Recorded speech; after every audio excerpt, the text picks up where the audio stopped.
Bonjour, je suis Lo, peintre de marine. Bienvenue dans mon univers. Le sujet d'aujourd'hui dans l'Art Class Peindre avec Lo, c'est comment composer une scène marine, deuxième partie, ou comment utiliser le nombre d'or dans la peinture. Récemment, j'ai posté une vidéo sur la composition en général, vous pouvez retrouver le lien sous cette vidéo. Aujourd'hui, je vais parler essentiellement de la règle du nombre d'or, aussi communément appelée la proportion dorée ou la divine proportion. Dans quelques instants, je vais vous montrer comment tracer la spirale du nombre d'or. J'évoquerai Fibonacci et les maîtres qui nous ont légué une connaissance qui aujourd'hui est quasiment oubliée.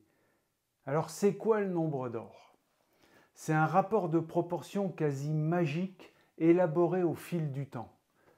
Pour la spirale d'or, c'est une suite numérique qui augmente par addition continue des deux derniers nombres. 0, 1, 1, 2, 3, 5, 8, etc. On l'appelle aussi la suite de Fibonacci.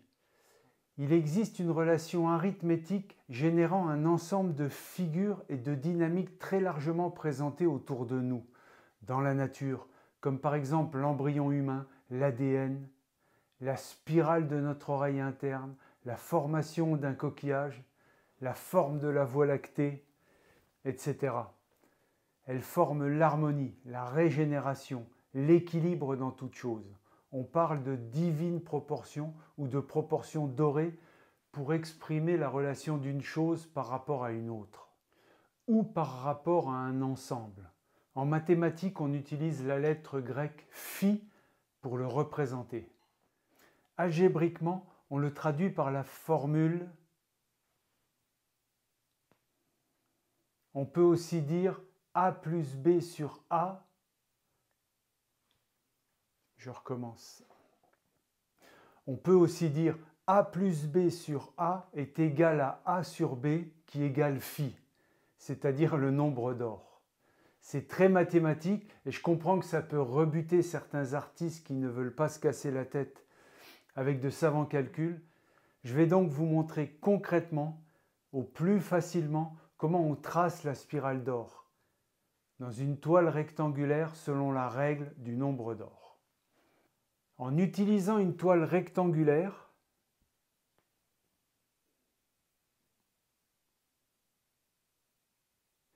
on trace un premier carré dans la partie gauche.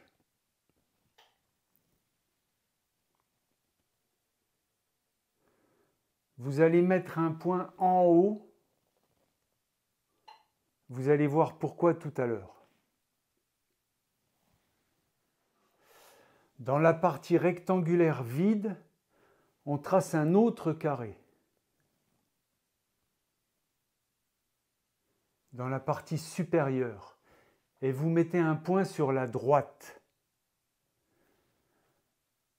Donc là, vous voyez, il y a un autre rectangle qui est vide ici.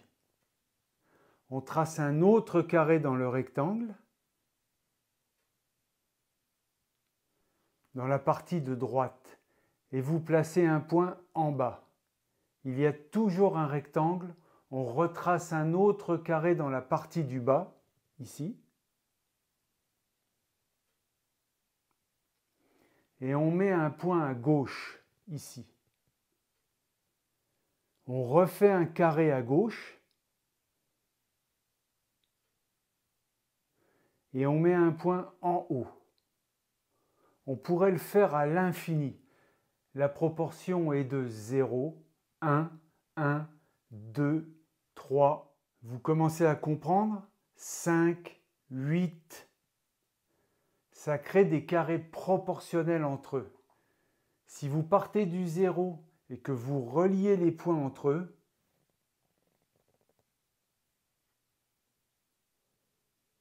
vous créez une spirale d'or qui pourrait s'étendre à l'infini.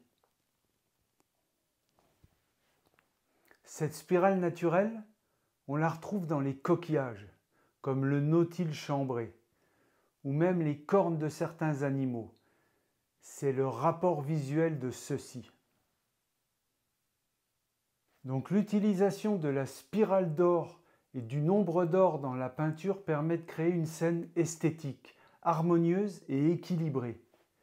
Nombreux sont les maîtres qui ont utilisé cette règle dans leurs œuvres, autant dans l'architecture que dans la sculpture en passant par la peinture.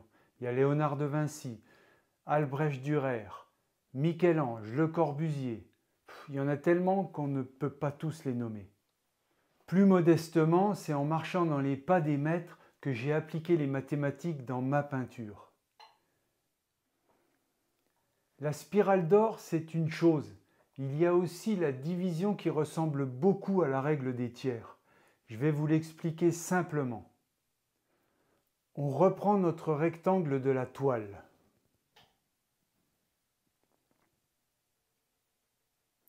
On fait le carré. Le segment du carré donne la première division verticale. Dans le carré, on trace une diagonale.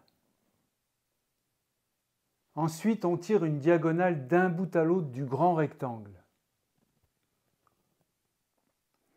On obtient 2 points de jonction. Ces points vont indiquer l'autre verticale et les horizontales. Et si on superpose la règle des tiers et la règle du nombre d'or dans la division d'une toile rectangulaire, on voit bien la différence. Dans un cas comme dans l'autre, les points de jonction des verticales et des horizontales sont des emplacements à utiliser si vous souhaitez placer un élément important dans votre composition. Ça, c'est très important. Pour certains artistes, la trinité du peintre est dessin, couleur, composition. Il est vrai que ce sont des éléments très importants sur lesquels on peut bâtir une scène. Ce sont des fondements solides pour échafauder une scène qui se tiendra bien debout. Personnellement, ma trinité à moi serait plutôt esthétique, harmonie, quiétude. Ce sont mes piliers. L'esthétique comme discipline philosophique derrière l'œuvre, l'harmonie dans les tons et la quiétude dans la scène. C'est ma propre vision de la peinture. Peu importe le niveau qu'on a en peinture, qu'on soit débutant, intermédiaire, avancé, avec ou sans expérience d'exposition, qu'on soit maître ou grand maître en beaux-arts, la composition d'une scène ne doit jamais être laissée au hasard. C'est ce que les grands maîtres de la peinture nous ont appris à travers les siècles. Si vous avez des questions sur un aspect technique dans la peinture marine, n'hésitez pas à m'écrire, je vous répondrai à travers une autre vidéo. D'ici à notre prochaine rencontre, n'hésitez pas à aller visionner les documentaires qui ont été réalisés en 2022. Les liens sont fournis sous cette vidéo. Si cette vidéo vous a été utile, si vous l'avez aimée, abonnez-vous à ma chaîne et surtout activez la petite cloche pour être au courant de la diffusion de nouvelles vidéos. Merci de me suivre et bonne peinture.